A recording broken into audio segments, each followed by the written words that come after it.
tell us a little bit about what you were reporting on, if you can? I mean, it's a standoff between not actual ICE operatives. It's a protest against what they are doing. Yeah, in general, what we've seen here is June. ICE. ICE will go in, they'll raid a premises, be it a factory, be it a Home Depot, where you get what we refer to as day labourers here. They'll go and raid that place, they'll snatch people up you've probably seen without any identification, with their face covered, and these people are put into unmarked vehicles and whisked off. Then what happens as a reaction to this, you get local people. Sure, there are activists who are going out actively protesting this, but there are often members of the local community who are going out as well to protest this raid, and then meeting force from law enforcement, be it the police department or sheriff's department, or from ICE themselves. And this is, turning into, more often than not, a confrontation of some type. Sometimes it's just a verbal confrontation. Sometimes vehicles are getting blocked. Sometimes ICE are immediately turning their, what we call, less lethal weapons on the protest to try and quash the protest and get them to disperse, which just seems to escalate things. And how widespread is it? Do we have a picture of how much is unfolding and how often? Well, it seems to be more widespread in the blue, the more left-wing states here, in Los Angeles, New York, of course. They seem to be leaving the red Republican states pretty much alone. So it does seem to be in retaliation for the politics of the state as much as immigration itself. And I don't know whether or not people voted for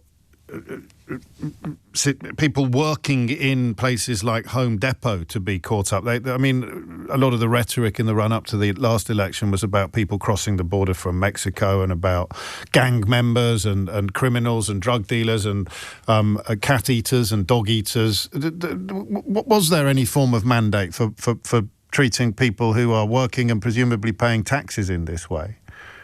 No, there wasn't, and they probably realised pretty early on that would be a vote loser.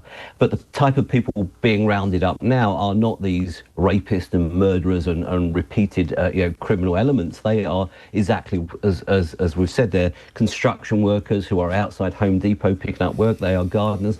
We've lived in the same house for around 10 years and had the same gardener during that time. About 3 months ago, one day, he just didn't turn up. And we've not seen him since. We've messaged him multiple times. There's been no response. So whether he has, shall we say, self-deported or whether he has been picked up at one of these raids, we don't know. But most people in Los Angeles will know somebody who is either undocumented or going through a process of being documented. And they are school teachers, they are gardeners, they are construction workers, they are serving staff in restaurants. The state pretty much runs on people with various forms of documentation and entitlement to be here. Let me take you back to that day in June when you're outside the Home Depot in Paramount, just south of LA, and you are chronicling it, you are taking photos when things took an unexpected turn. Yeah, I was there. I'd been there for much of the afternoon. There were a group of about 200 protesters and about 150 sheriff's officers, and there was effectively a standoff between the two.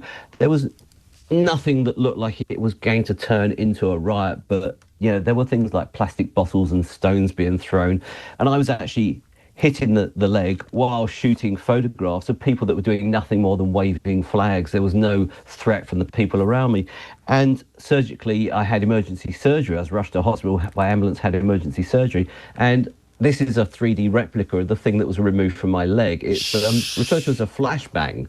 It's an exploding device which is supposed to be fired 20 to 30 feet over the heads of a hostile crowd to get them to disperse. But instead, they were firing these, what appears to be at body height, and one embedded in my right thigh.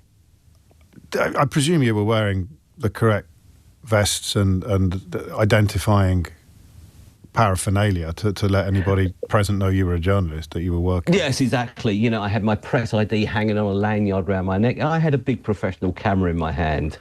These devices and any less lethal device are supposed to be used to target individuals who pose an imminent threat to the safety or life or whatever, not randomly shot at a crowd. That is not their intended use. Are you all right? I'm recovering. I've just been discharged last week by the surgical unit here in Los Angeles. I'm still going physical therapy. I have a 2-inch scar on my thigh. Good It still Lord. gives me pain, and obviously the flashbacks are pretty traumatic as well. I must admit, being in that situation I'm and sure. having to rethink it. Do you have any recourse? I mean, under law, or will there be any consequences for the person that shot you? Probably absolutely not personally to him or his department. I'm British. I'm not into, I don't come from this, culture where everything is a lawsuit. But unfortunately, here in the US, there's very little recourse. You put a complaint into the sheriff's department in this case, and it will probably get dismissed, and you'll be told there, whilst things could have been done differently, they see no reason for disciplinary action or change of policy. And the individual officers who fire these things or brutalize people or shoot people even with live rounds are very, very rarely disciplined. There's no recourse other than a civil lawsuit. You may not want to answer this. It's a slightly unprofessional question, but what do you think's going on? I mean, you've mentioned the likelihood of these kind of operations unfolding in traditionally Democrat areas. So that speaks of a political agenda. Do you want to go any further? What do you think the motivation is here for these tactics? Yeah, I'm happy to go down that route because I think it's part of the whole strategy, part of the whole policy. You cannot carry out this government's plans, whether it's what they have on the table now or Project 2025, you cannot carry that out without installing fear in the general population. We saw last week Trump say that he wanted to, or was designated Antifa as a domestic terror organization. Now, that in itself isn't an isolated thing. People can be stripped of their nationality if they are deemed to be a member of Antifa. And it's going to become like witch hunts. You'll get somebody pointing a finger, oh, he or she is Antifa. And you'll then get people stripped of their naturalization. And the fear is a necessary prerequisite to what follows. Would you go as far as fearing, for example, that the midterms may not happen if he can create a large enough atmosphere of emergency, completely bogus as we've established, but nonetheless persuasive? What's the aim? What's the end game? Well, absolutely. I mean, you paused there before you said temporary blocking or pausing the midterms. Yeah. And people usually take a pause before they mention the word civil war because it just sounds so bizarre. But so far, if we look what was laid out in Project 25 and Project 2025 and everything that all the commentators have laid out as to what would happen, we're seeing those unfold now, from military being moved in, opponents being arrested and stripped of any power that they may have, and potentially, martial law being imposed. So ultimately, Trump can take, shall we say, a more draconian, a more authoritarian rule, which is the only way he can get his plans carried out. Final question, Nick. Thank you. When we knit all of this together, everything we've talked about during this conversation, what has it all done to your relationship with your job? I was born to do this. I was put on this planet to document history as it happened. From an early age, I was fascinated with these people that were going out there photographing history being made.